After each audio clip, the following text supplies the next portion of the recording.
Hi there. This is Certified Master Life Coach Tina Heisman. Thank you so much for joining me today on my weekly live marriage coaching call. Before we get started today, I want to let you know that I have a free, private, Happy Wives community on Facebook where you can come to get inspiration for your marriage. So you'll find that at facebook.com/groups/the Happy Wives community.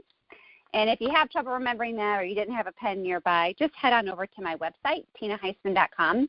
There's a banner at the bottom of the front page, and it'll take you right there.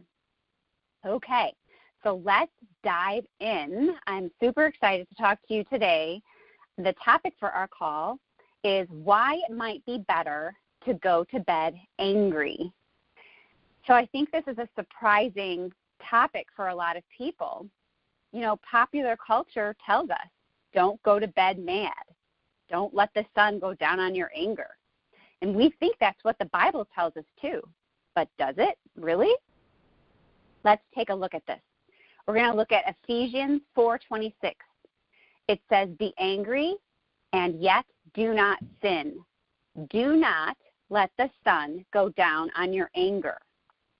Now, the second part is what we all most remember, and it's some of the marriage advice that we think we should all take, right? There's like this fear in us if we don't resolve an argument before we go to bed that something terrible is going to happen. Okay, so let's look at the other verse that has to do with this. It's Psalm 4:4.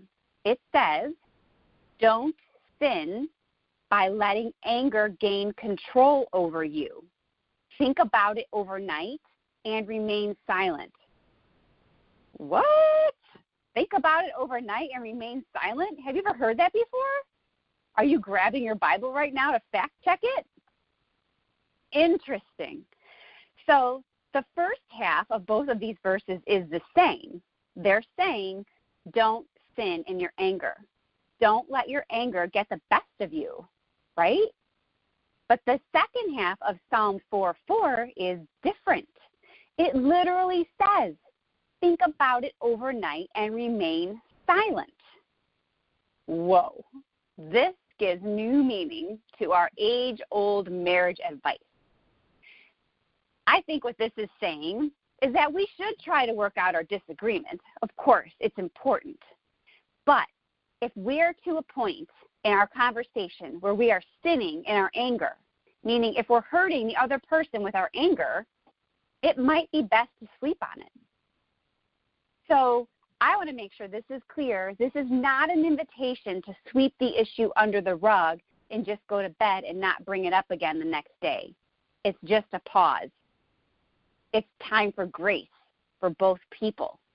And it's just saying that sometimes at night we are so tired from our long, busy days, and things seem so much worse than they are. Have you ever experienced that before? I know I have.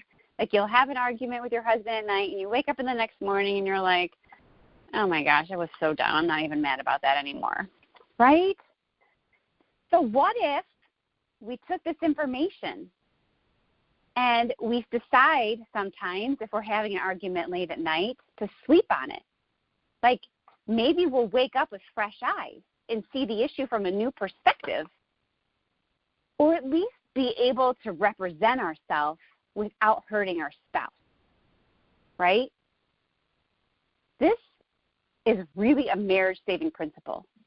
Can you think of how many fights have dragged on in marriages across the world because people thought they had to solve the issue before they went to sleep? Really? It's so sad to think about. So here's another aspect of this. You hear me talk a lot about respect and about understanding our husbands. So this is an important component of understanding your husband. As you know, we women process things externally by talking, right? So we may be the ones pushing to resolve this overnight in a lot of the circumstances or before we go to bed. And so part of it is because we process things quickly. We process externally by talking, and definitely compared to men, we do it quickly. But all of the modern research proves that men typically need more time than women to process their feelings. Plus, they tend to do this processing internally. So, if you've ever had your husband say, I don't want to talk about this right now, it's probably because he can't compete with the words that are coming out of your mouth. Like, he needs to step back and think about it, and that's what he's asking of you. So when you have an argument at night and your husband says that, I don't want to talk about this anymore, it's probably because he needs time to think about how he feels, and because he does not want to let hurtful things fly out of his mouth and at you, in the heat of the moment. It's understandable, right? Because that anger is like a deflection for them. And they know that, and they don't want to do it. And so they're trying to excuse themselves from the argument, but you won't let go sometimes. And so this is making it more difficult for them and causing these arguments to drag out. Wouldn't it be better to call a truce overnight and go to sleep and be fresh in the morning? I know one of the things on your mind might be, how can I sleep if we don't have this argument resolved, right? You're thinking, if we don't resolve this, I am going to be laying there awake all night stewing about it, right? I know. I've been there. Yeah, it's hard to sleep on those nights. So, but when you learn something new that I'm about to share with you, it should make it easier.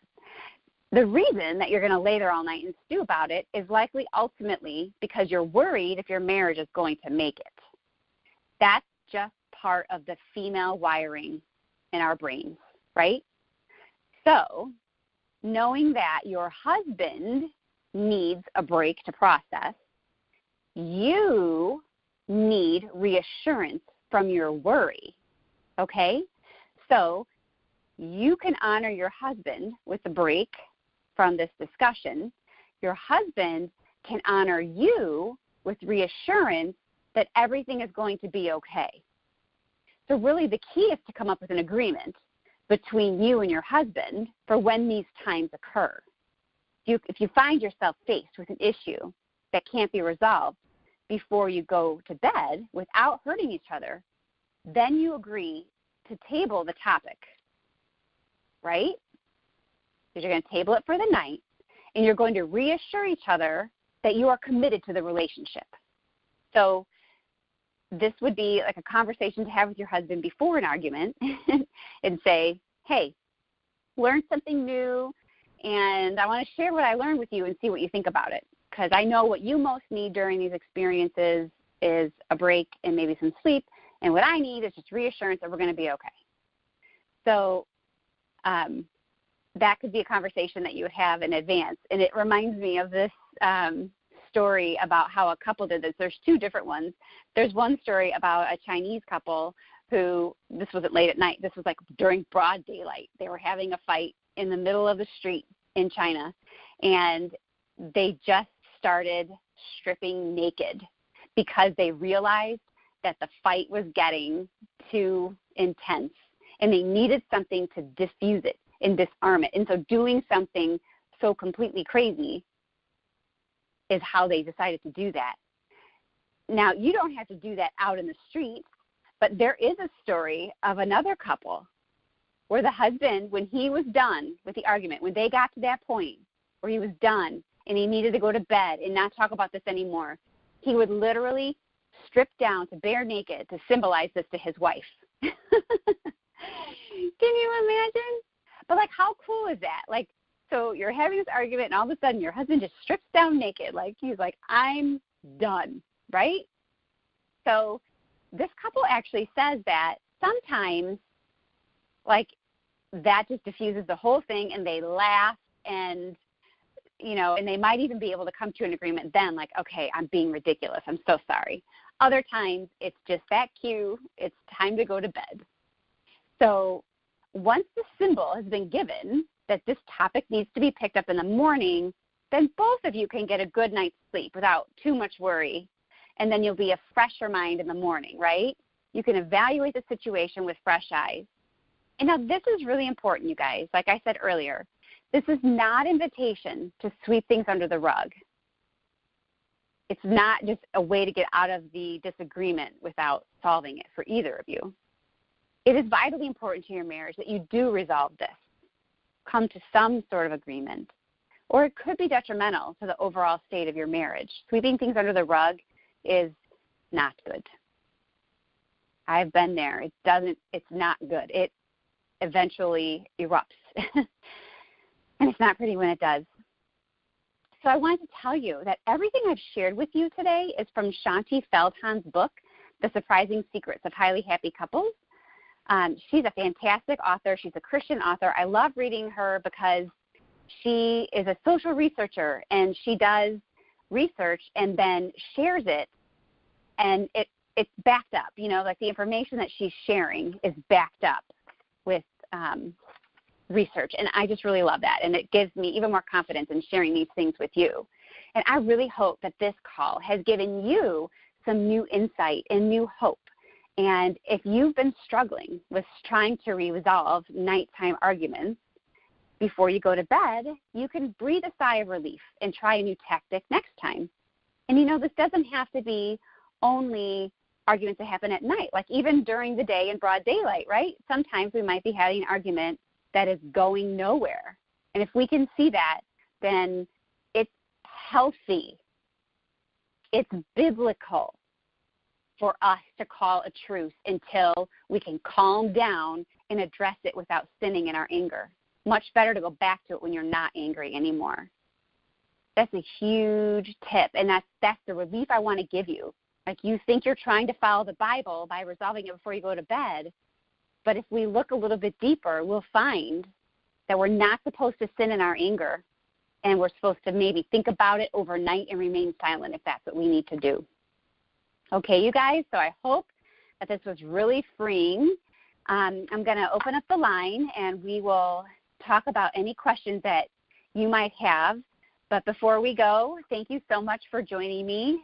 You can visit my website at tinaheisman.com. I have something in there called Marriage University. That's where I record all of these calls, and I put them in the Marriage University so you can go back later and listen to them. And I thank you so much for joining the call today. I will talk to you next time.